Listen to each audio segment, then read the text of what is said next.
respected Murari ji, my friends Ajay and Sanjay, and distinguished ladies and gentlemen. Once upon a time, there was an old woman and she had 6 companions. They were all separate from each other. But with the efforts of many and well-wishers, they were brought together. They were rejuvenated and they became very attractive and they embraced everyone who came close to them. Those 7 persons, ladies and gentlemen, are the original islands of what is now Mumbai. These are the Old Woman's Island, Colaba, Malabar Hill, Worli, Mazgaon, Parel and Mahim. In the 1600s and in the 1700s, the fort was constructed in Mumbai, which was held by the British and by the East India Company. In 1782, William Hornby, who was then the governor of the East India Company, started to try and connect these islands together, these 7 islands. And in fact, the road that is just outside from Haji Ali up to here, from Mahalakshmi up to here, is called Hornby-Vellard, named after that former governor who had the vision of connecting all these different islands and making them into one big consolidated landmass. Now, actually, the East India Company didn't want him to do this. They thought it was too much expenditure of time and money. They felt he should concentrate on other things. So they sent him letters saying, when he sent them a proposal, this is the amount I want to spend, this is what I want to do, they wrote back to him, no. Now, he got to know that they were saying no to him. So when the letter came, he didn't open it, he went off out of Bombay. And the letter would follow him, and everywhere the letter followed him, he would run away from there, even though he was the governor. Because he wanted to finish this, and once he got a refusal from London, then he would not have been able to do it. But he persisted, and from 1782 to 1784, he constructed this vellard, which means an embankment, and was able to start the process of connecting of these islands. Then in 1784, he had no choice but to accept his letter, which he had been running away from for the last 1 or 2 years, and then he went back to England. But that was the start of the combining of these islands. That went on till the 1830s. And in 1835 to 1838, Old Woman's Island and Colaba, which were the southernmost islands, were now connected with all these other islands that I mentioned to you. And that became the landmass of what we now know as the island city of Mumbai, because they were originally islands. So it is thanks to him, to Governor Hornby, that we have the city that we have today. And at that time, if there had been any RTI, anyone would have been able to go and find out from the government what is this letter that has come to the governor preventing him from constructing or connecting these islands.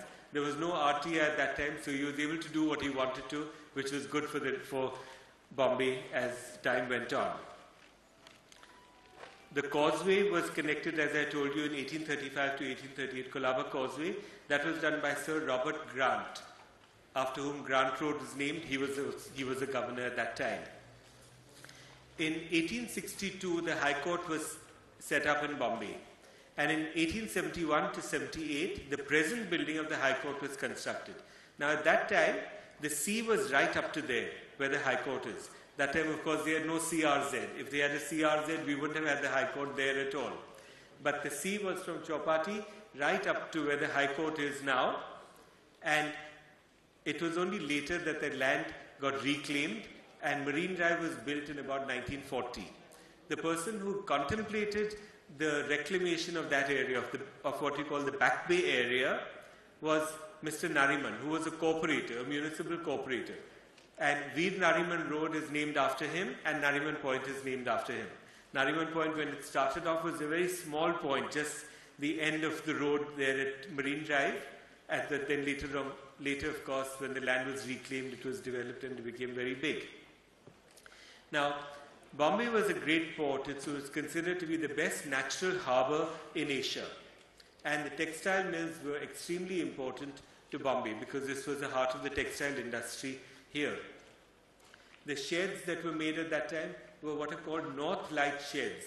If you see the sheds, then they have sloping roofs like this. The light from the north came in. It was not the light from the east or the west, because in the morning the light from the east would have been very strong, in the evening the light from the west would have been very strong, and that would have caused too much heat or discoloration also, and they would not get a proper idea of the textile that they were working on. So these north light sheds were made at that time, which were such an important part of Bombay, as were the textile mills, and then which became the subject matter of development in the last 10 or 15 years. Till about 1939, the laws do not appear to have been very strong in Bombay in relation to property, although there were some laws. One law that we still come into contact with relating to those days was about the types of land holding that people had. We are now familiar with the freehold manner of holding land, or the leasehold. A person either holds land which is freehold, or he is a lessor or a lessee of land. But in those days, they had many different kinds of tenures. Someone may have got an inam from the government. Someone may have got a jagir from the government. And there were some things like toka tenure. Many of those tenures of different kinds with different conditions have been removed. But even now, we come across documents which say that a particular portion of land is on toka tenure. You cannot ignore that, because that still has a relevance. So it turns out that what happened was that if people wanted to stay in the fort area, then they would have to also do some military service. Now, because of that, people didn't want to come and stay in the fort area. And therefore, they were told, if you don't want to stay, if you don't want to do military service, but you want to stay in the fort area, then we will allot you land, but on toka tenure basis. That means you'll have to pay a certain amount to the government, and the government will have rights over that land. And that position still continues in the law, because although there have been many laws which abolish many of the other tenures, inams and jagirs, there is still the toka tenure, and there's some uncertainty on that as to whether it still applies or not. If one goes to the land records department, they may tell you, yes, it does apply. Someone may tell you it doesn't apply, because they're not really invoking it. But when we go through the law, we find that it may still apply, and the old judgments are to the effect that even 50% of the value of this land would go to the government in the event that it is transferred. So the laws of those times still continue to have an effect on some land transactions today. But other than these some laws, it was much easier in those days. A person could be a tenant of premises, he would be a monthly tenant and would come in, he would be able to give 1 month's notice and leave, or the landlord could give him 1 month's notice, and then he would have to vacate the premises. In 1939 was the outbreak of the Second World War. And in 1939, two important changes took place. On 2nd September 1939, foreign exchange regulation was introduced. This was under the Defence of India regulations. And from this, it developed the FERA, the Foreign Exchange Regulation Act, FERA 1947, then FERA 1973, and then FEMA 1999, and then the FDI policy which has come out of that. So we have had foreign exchange regulation since 1939, and some aspects of that continue to regulate the manner in which real estate is developed now. Another important change that came on the outbreak of the Second World War was the rent control. Rent control began to be introduced. There was already some rent control in England, and even now there is in England, and there is also in New York to some extent in different forms. So Bombay or India is not the only place in the world which has rent control. It does exist in different parts of the world, but this Rent Control Act has had a great impact on Bombay. So rent control was also introduced in 1939, and rents were to be more or less frozen with effect from 1st September 1940. The law, however, kept getting extended even though the war years got over. And then in 1973, on 1st February 1973, there was an important change that took place in the rent control law, in that leave and license agreements were now kind of de-recognized, and a person who was in possession of premises as a licensee became a kind of deemed tenant and was not required to vacate. This changed everything. Bombay became much more difficult from that time in 1973. It was more difficult for people to come in and get accommodation. But nevertheless, And for some years, the prices continued to be low, 1973, 74, 75. In 1975 was the emergency. And in the late 1960s and early 1970s, Nariman Point was being reclaimed and Kaf Parade was being reclaimed. Now, there were many other laws that were introduced after partition of India, after independence of India. There was the Bombay Land Requisition Act 1948, which still has relevance now. And in fact, there was an item just a few days ago, on the 5th of March, in several newspapers, which harks back to this. And I'll tell you about that presently. So all these laws that I'm mentioning do have some relevance in different situations, and we do have to be aware of them. So one was the Bombay Land Requisition Act 1948. There was, of course, the Indian Stamp Act, which then was substituted by the Bombay Stamp Act 1958. The Maharashtra Cooperative Societies Act came in 1960, MOFA in 63, the Maharashtra Regional and Town Planning Act in 1966. And this is a law under which the development control regulations are now framed for Mumbai. The Slum Act was in 1971. So you can see we've had a slum problem for many, many years. It was recognized as far back as 1971, but the problem has only grown. It has not been reduced in this much time.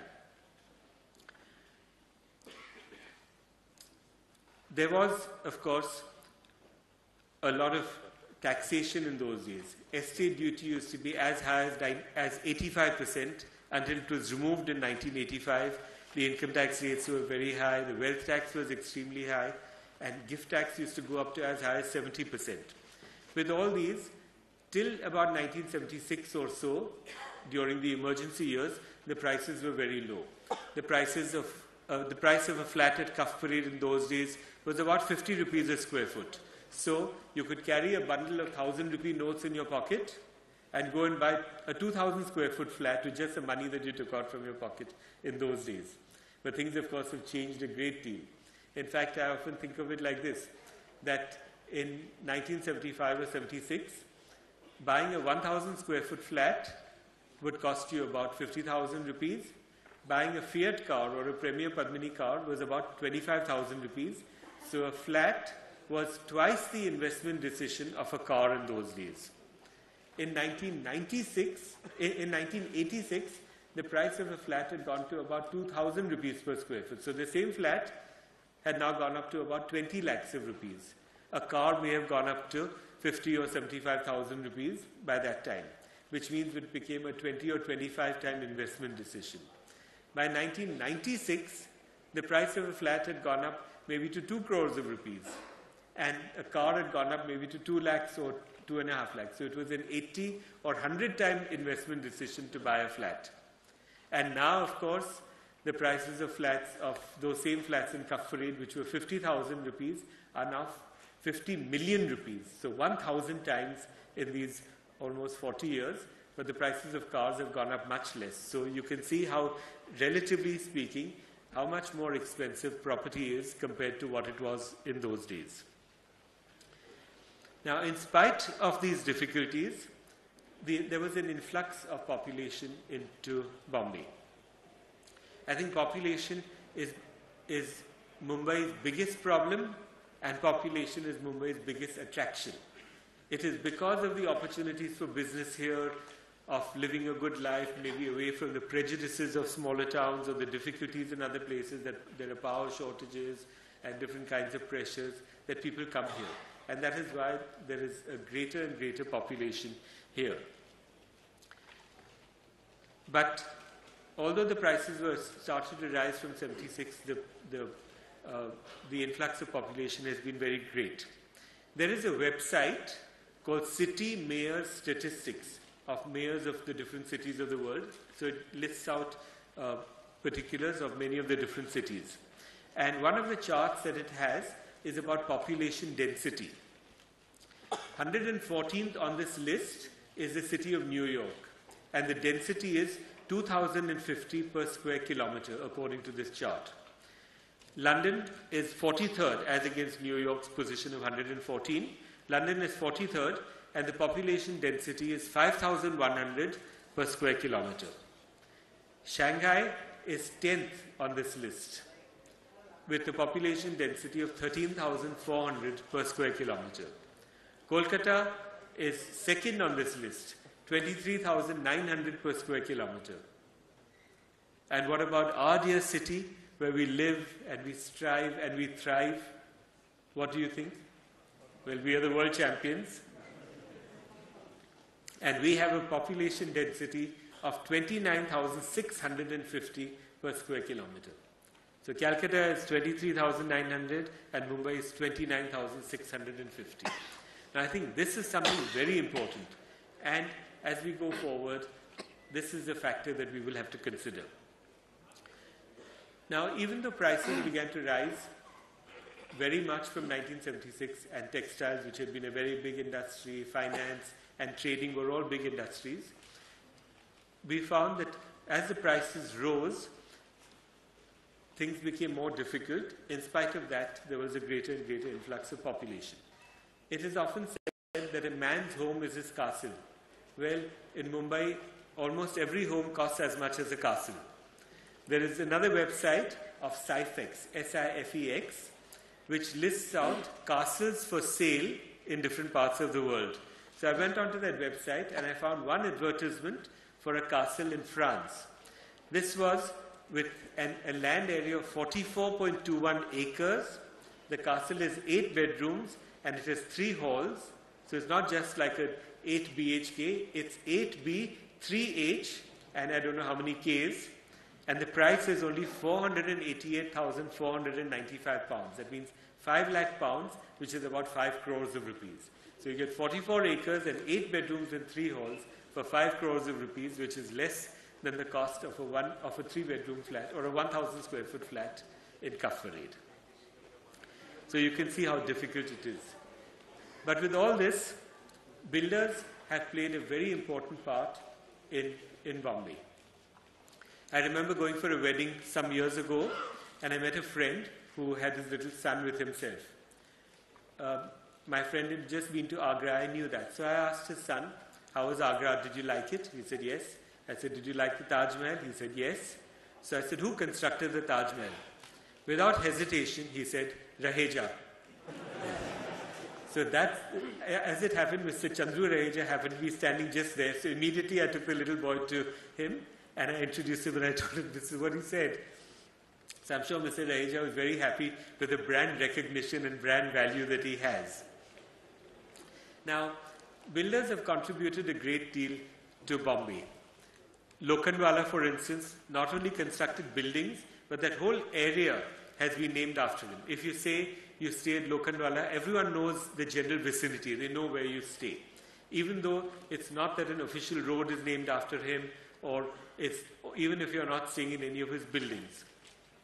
Or, for instance, if you say that you stay in Hiran and Rani, then everyone knows that you're at Powai, or maybe now even at Thane. In fact, if you say that you stay at Powai, people may not know where it is, but they will know where Hiran and Rani is, because that has become even more important than Powai.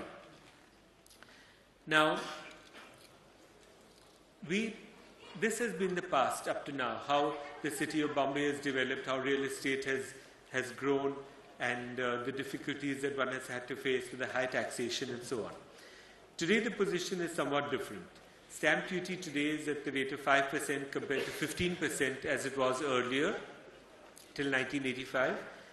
The new Maharashtra Regulation and Development Act 2012 has just been given effect. It's just got the President's assent on the 17th of December. It has not yet been implemented. It is going to be notified shortly, maybe today or in the next few days. And then after that, the rules are going to be framed, and the Maharashtra Housing Regulatory Authority is going to be constituted. There will also be a Housing Appellate Tribunal under this law. There are the DC regulations, that is the Development Control Regulations, which are framed under the Maharashtra Regional and Town Planning Act 1966. And of course, there are the judgments of the different courts on different subjects. Some of the judgments of the Honorable Supreme Court recently have been on the question of forest land. While Mumbai may be a concrete jungle, the Supreme Court has said at least it's not a forest. And the government cannot take over lands calling them forests when there's already so much construction that has taken place. Now, the Maharashtra Regulation and Development Act, which is just coming into force today, is going to be very important. This is going to supersede the Maharashtra Ownership Flats Act. There are some differences between these. One important one is that the new law will provide for, as I said, a housing regulatory authority and a housing appellate tribunal. Not only this, there will be a website, and every developer who is carrying on a development of more than 250 square meters of land, and who is going to have more than 5 apartments or units on that, will have to register on that website. Without that, he is not permitted to sell. Therefore, once the law comes into effect, if you are going to buy a flat, you must go onto the website, check out the developer's permissions. Has he got all the permissions? Are the approvals in place? Has he registered for a start? And only then should you deal with him. The law says that the builder will be obliged to enter into an agreement the moment he's received 20% of the money. And there are other very important safeguards. One safeguard is that the builder cannot sell, has to reserve or retain at least 10% of the flats until after the occupation certificate is received. This is a very, very salutary provision, because sometimes it would happen that a builder would sell off all his flats and then not have money enough to construct, or would have siphoned off the money for other purposes, or used it or diverted it to other projects, and then would leave a particular project languishing. Now, he may sell 90% of his flats, but 10% have to be retained by him, and they cannot be sold, and that will all be information that is available on the website. So one will be able to see that these are the flats one should not buy, because the builder is not allowed to sell them. And then, if the builder does not complete the construction properly, 60% of those who have purchased from him, those who have entered into agreements, can get together, form an association, go to the regulatory authority, and the regulatory authority then will order the taking over of the right to construct from the developer, and be able to sell those 10% of the flats to get money in order to be able to carry out the construction. Now, 10% is probably adequate for this purpose, because the cost of construction, at least in a city like Mumbai, is 10 or 15 or 20% of the selling price of the flat. The land value is so much more than the construction cost. Therefore, at least in Mumbai, this 10% should be adequate and should give buyers protection and comfort that the builder will be able to complete on time. But the law is not entirely against builders. I think that the law is quite fair in this, because the central law that was proposed to be passed had said that 70% of the sale proceeds that a builder receives from flats must go into an earmarked account, which must be used only for that particular project. Now, that perhaps is excessive, because the builder would have paid for the land, and he does need to carry on his business, and 70% of the sale price of the flats is not required for completing of the construction. A much smaller amount is required. Therefore, the Maharashtra law does not say that the builder has to block his money, but only that he has to block a certain number of flats, which he can then sell, or which can then be sold after the construction, after the OC has been obtained. The regulatory authority will also help a great deal. Today, if a builder is delaying or not able to complete, or if there are any grievances, whether on the side of whether caused by the builder or caused by the purchaser, for instance, if a purchaser doesn't pay his amounts on time, then the builder may want to terminate the agreement. Then the buyer can go to the civil courts, or he may go to the consumer court. Now, the consumer forums also take a long time. The courts also are completely clogged, and therefore all litigation takes a great deal of time. Once there is a housing regulatory authority, and it is proposed that they will have to decide in about 3 months whether they can actually do so. We have to see, but hopefully they will decide quite quickly. And also the Housing Appellate Tribunal, which also is expected or hoped to decide in about 3 months. Then the position will be much clearer. If therefore anyone is trying to take advantage of the other or squeezing the other person, then one would be able to go to the HRA or to the HAT. I think this would be extremely important. These bodies will be specialized, they will know the law, they will know the practices, they will have comparative instances with themselves, and they will have to decide quickly because of the time limits under the law. And this, I think, will augur well for the future. The development control regulations are an important part of the law today.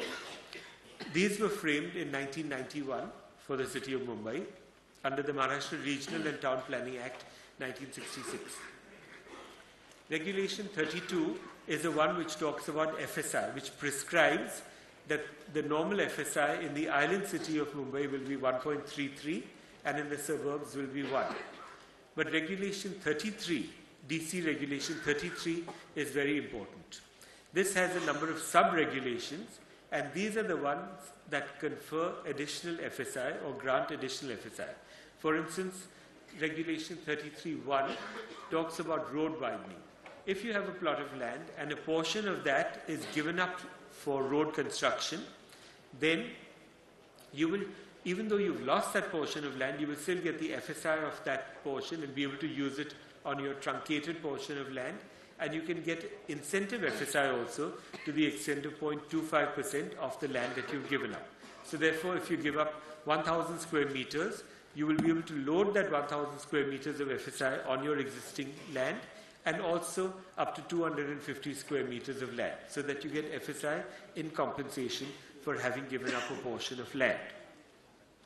Then starred hotels, hotels with 3-star, 4-star and 5-star registration, can get FSI much more than the existing levels. In the island city, it can go up to 5 as against 1.33, which is the normal FSI. The housing schemes of MADA under sub-regulation 5 can get FSI of 2.5, or now it has recently been announced that it may be 3. If there's a reconstruction or redevelopment of cessed buildings by even a cooperative housing society, not necessarily by the government or the BMC, again there can be 2.5 FSI plus rehabilitation FSI for the occupants and incentive FSI. Urban renewal is covered under sub-regulation 9, and slums are covered under 9A and 10. Under these slum regulations, the FSI can go up to as much as 4 plus incentive FSI. Now, there are a couple of things that are very important insofar as the slums are concerned. One is the problem that one has actually faced with the stamp authorities. Suppose a person owns a plot of land which is occupied by slum dwellers, and which is notified as a slum. He wants to sell that land. Now, he may not be a builder, he may not be able to get the FSI, follow it up, or to deal with the slum dwellers in order to get them to agree to taking alternative accommodation and for the redevelopment. But if he tries to sell that plot of land, the stamp office will calculate the value at much higher than his transaction price may be. For instance, a person had come to me and he was selling a portion of slum land for 2.5 crores 2 or 3 years ago. I found that if he had sold it for 2.5 crores, the stamp office would have valued that land at 18 crores of rupees on account of the fact that the FSI would be higher once one were to apply for additional FSI. On that basis, the stamp office valued it at 18 crores of rupees. So I told him, if you sell this property and you're getting only 2.5 crores, you're happy to get 2.5 crores, you think, because you've been holding it, you were afraid to go into the slums, you've never gone there for years. But if you get this 2.5 crores and the stamp office takes it at 18 crores valuation, then under section 50C of the Income Tax Act, the income tax authorities will also take 18 crores of rupees as a value. If 18 crores is the value, then your income tax will be about 22% of that, so about 3.6 or 4 crores. So you'll get 2.5 crores, but you'll have to pay out 3.5 crores to the income tax authorities.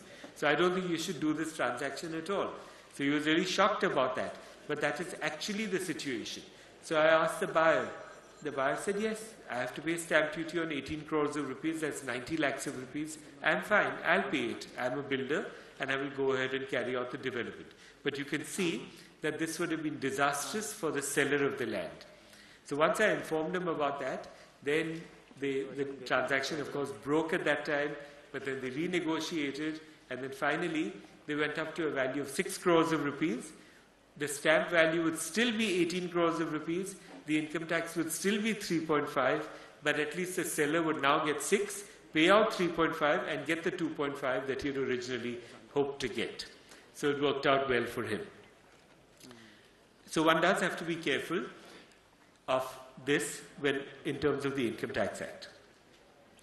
One other point that I found was very interesting in DC Regulation 33, 9A and 10, which relates to slums, is that it says that when a slum dweller is to get alternative accommodation, he must get, it will belong to him and his spouse, or to her and her husband jointly. So therefore, even though the occupant of the slum in name is, for instance, a man, when there is an alternative accommodation that is allotted, it will go to the man and the woman, to the couple. Therefore, both of them will have a right to that. I'm sure Mr. Rahul Gandhi will be very happy with the women empowerment that is already provided for by the Maharashtra government. DC Regulation 3316 talks about additional FSI for IT and ITES, and DC Regulation 3324 talks about additional FSI for parking, which you must have been reading about in the papers from time to time. So this is the present position, that the stamp duty is relatively low, that we do have a reckoner for stamp duty also, that the DC regulations give additional FSI, and that the new Maharashtra law is going to be effective soon. So what is then the future for Bombay or for Mumbai? What is our vision? Sometimes we hear it said that Mumbai should become like Shanghai. What does that actually mean? In what way can Mumbai become like Shanghai? In what way should Mumbai become like Shanghai? Should every city not have its own character, and it has its own issues, its own problems, its own situations? In fact, earlier, Shanghai was so notorious, about 30, 40 years ago, that the word to Shanghai is actually a verb which is recognized in the English language and which appears in the dictionaries. To Shanghai someone meant to drug him and to abduct him, because in those days, ship owners used to come to Shanghai and people would be drugged and taken on board the ship, and they'd be forced to work on the ship. They would kind of become slaves. So to Shanghai someone actually means that. That was the Shanghai that there was then. Today, of course, Shanghai has been transformed. And when people say that Mumbai must become Shanghai, I suppose they're referring to a transformation. But it's not something that we should just do blindly and without thinking. I talked to you about the population density. How the population density of Mumbai is 29,650 per square kilometer, and that of Shanghai is 13,400 per square kilometer. If we say that we want Mumbai to become like Shanghai in this respect, that we want the population density to come down, I would agree with that. But if we just say that we want more and more construction and more new buildings, well, I think one has to give a thought to that. It is very important to have new buildings, and I think that the builders in recent times have done a phenomenal job. The quality of construction, the quality of facilities, the amenities, the architects have done a great job also. The designing is beautiful. So much is taken out of a certain amount of FSI. It's just much more than one would have thought is available. It's done very well. But what does the future hold for Mumbai, and what should be our vision for Mumbai? I think that anything that we do must have in mind this population density. And one vision that we must have, I think, and one objective must be to decongest, decongest, and decongest. That we cannot sustain a population density of 29,650 per square kilometer. We have to decrease this, whether this is done by way of increasing the city of Mumbai, or by having people move from Mumbai to satellite towns, to towns that are nearby, and yet which can have their own beauty and their own facilities, their own schools and colleges and green areas and opportunities for people to work. But we just cannot continue to develop as we have been doing so far. A builder from Pune had come to me recently, and he had gone to the Girgaon area. He was looking at a property there. Then he had met me and he said, I don't know what you are doing to your city of Mumbai. He said, here I was looking at a building which is, let's say, ground plus 4 floors, occupied by tenants. And on that same plot of land, one will be able to reconstruct. We will give the tenants as much FSI as they have. There will be a new structure. So the tenants will be rehoused and there will be additional or incentive FSI so that the builder can meet the costs of construction and of giving the tenants space on ownership basis and thereby bring in more people into that already very crowded area. So if the average population density of Mumbai is 29,650 per square kilometer, the density in certain areas is so much more than that. It may be even double that. And now with these additional FSI schemes, it could be even greater. It may go to 3 times or 4 times. So one does have to be very careful. But it's not a small problem. It's a huge problem. There's so much value in the land. Everyone wants to be here. We may complain about the traffic. We may say it's so difficult to get from one place to another. There are shortages. Prices are high. And yet, we are the ones who live in Bombay. And we don't want to move out from here. But, as Shakespeare said, diseases desperate grown. By desperate measures are relieved, or not at all. When we have a desperate situation of high density of population, then what should we do? Something very significant has to be thought of, and that must form part of our vision for Mumbai. It is that, we find that the land mass is so great just across the harbour.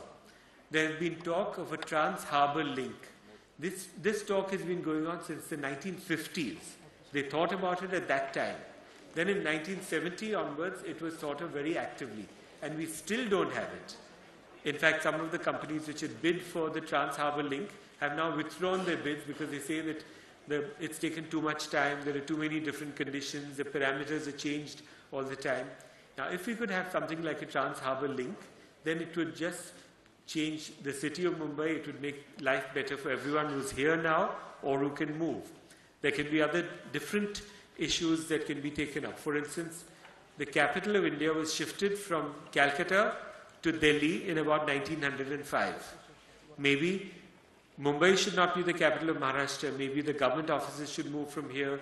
The High Court already, of course, is in different places, in Aurangabad and in Nagpur, and there's even a Goa bench of the Bombay High Court. But something desperate will have to be done in order that there should be proper development all over Maharashtra and not only here. Because urban development should not mean the further development of existing urban areas. It should mean the further development of new areas, of creation of new urban cities or agglomerations. And that, I think, must form part of the vision. Hong Kong has done something like that. They have a tunnel to Kowloon. The UK has one with France also. They have it under the Channel, where the water is much rougher. But somehow we have not been able to do any of that. Any vision that we must have for the future, whether it's for the year 2020, or even beyond that, must include the rehabilitation of slums. Today we have about 53% of the population of Mumbai living in slums. That is a huge economic problem, a huge social problem, and a legal issue as well. Because how do you rehouse them? And in what way can you do it? We are a democracy. We want to continue to abide by democratic principles.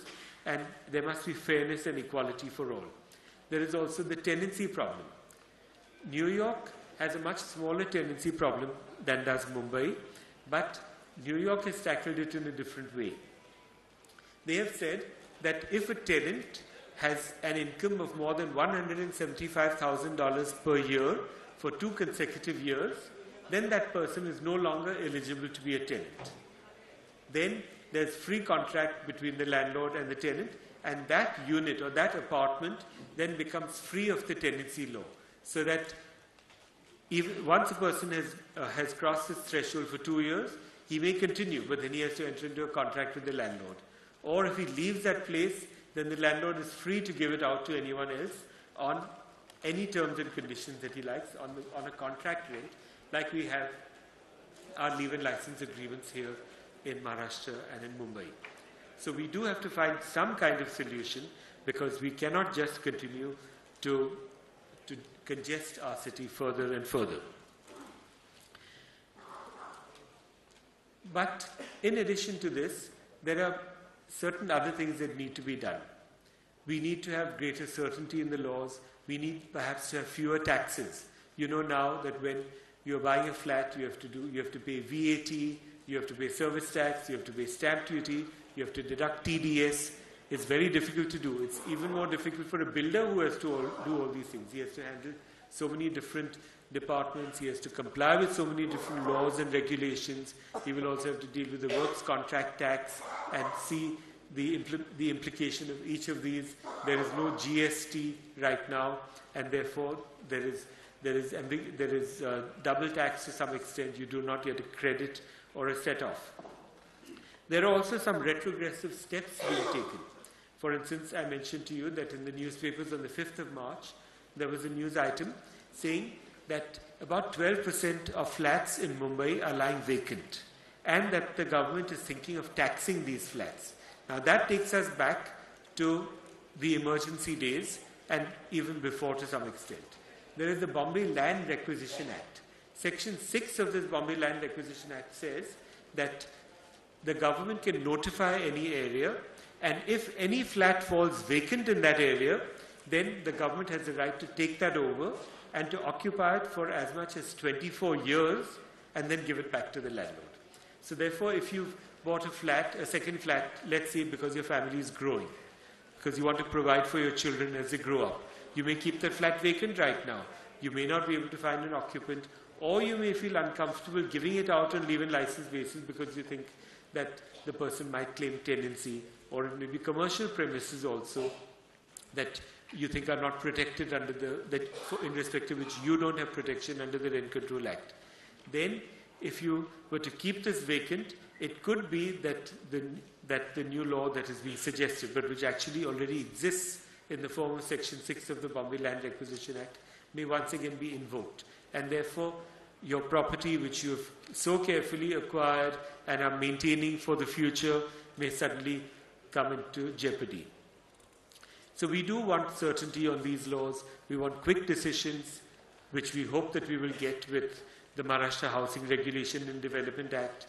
We want better facilities for everyone. We want easier funding for developers. Today it's very difficult for developers to get funding, and that also adds to the cost of prices of flats. The FDI regulations practically don't apply to Mumbai for the most part, because they require a constructed area of 50,000 square meters. That means 5,38,000 square feet before a foreign investor can come into the project. So we need some facility in those, some liberalization in those. Costs are so very high in Mumbai that we definitely do need a reduction in prices, and yet it should be something that is a win-win situation for all. Property prices here are so disproportionate to many income levels that, for instance, the salary of the Prime Minister of India is about 1.5 lakhs of rupees a month. Now, after he pays taxes, maybe it comes to about 1 lakh of rupees a month. If he has to buy, once again, a 1,000 square foot flat in Kaf Parade, which costs 5 crores of rupees, that means 500 lakhs, it will mean 500 months of not eating, which will enable him to buy a flat. So for 40 years, he'll have to remain as a Prime Minister and not eat at all, and only then will he be able to afford a flat if he were to buy it at today's prices and get 40 years interest-free payment facility. So prices are so very high, we need to bring them to a more rational level. As I mentioned, in 1976, buying a flat was much less of an investment decision than it is today. We also need clarity on the laws, even in terms of the Income Tax Act, for instance. Normal situations become fraught with difficulty. Section 54 of the Income Tax Act says that if you sell a flat, you can buy another one you have to buy another one within 2 years in order to avail of the capital gains tax facility. Now, what does that period of 2 years signify? Does it mean that you have to enter into an agreement to buy the new flat? Does it mean that you have to pay your money within that much time? Does it mean that you have to get possession of the new flat? Does it mean that the builder has to get an occupation certificate in respect of that new flat? These are issues that come up every day. And because buildings are so much taller and bigger than ever before, and because permissions take so much more time to get than ever before, almost no building will get completed in 3 or 4 or 5 years. They take 6 and 7 years also. So therefore, there's so much uncertainty about this. People want to sell their flat, they want to book in a building under construction because they want a bigger place, or they don't mind shifting to a rented accommodation for some time to get into a better building with more facilities. But there's this uncertainty that is hanging over them all the time. So our vision for the future has to be something that is fair to all, that it has to give builders room, some opportunity to be able to develop, to do good construction. Architects have to be able to design well, and yet this has to be within the proper framework for buyers, with certainty of laws, with as much reasonableness of price as one can get, with as many facilities as we can get in that area, in the city of Mumbai or outside Mumbai in satellite towns and in neighboring areas. I think this is something that is very important. This is going to be debated in the rest of the evening as well. I would like to end by giving my congratulations to Accommodation Times on their 28th awards function at the 3rd National Conference of the Accommodation Times Institute of Real Estate Management.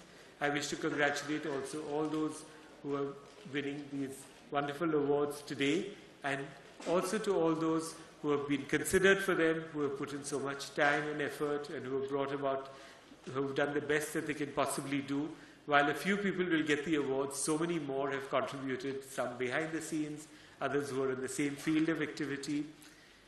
All in all, even though we keep thinking of greener pastures, we are always thinking about the future, yet we are all in Mumbai, and I think it is because of the amalgam of what we have here, of what the government is doing, what builders are doing, of estate agents, of architects, of the media, and of all the flat buyers and everyone who is here, that we are able to live in the city in the way that we have been. Thank you very much, and I wish you all the best.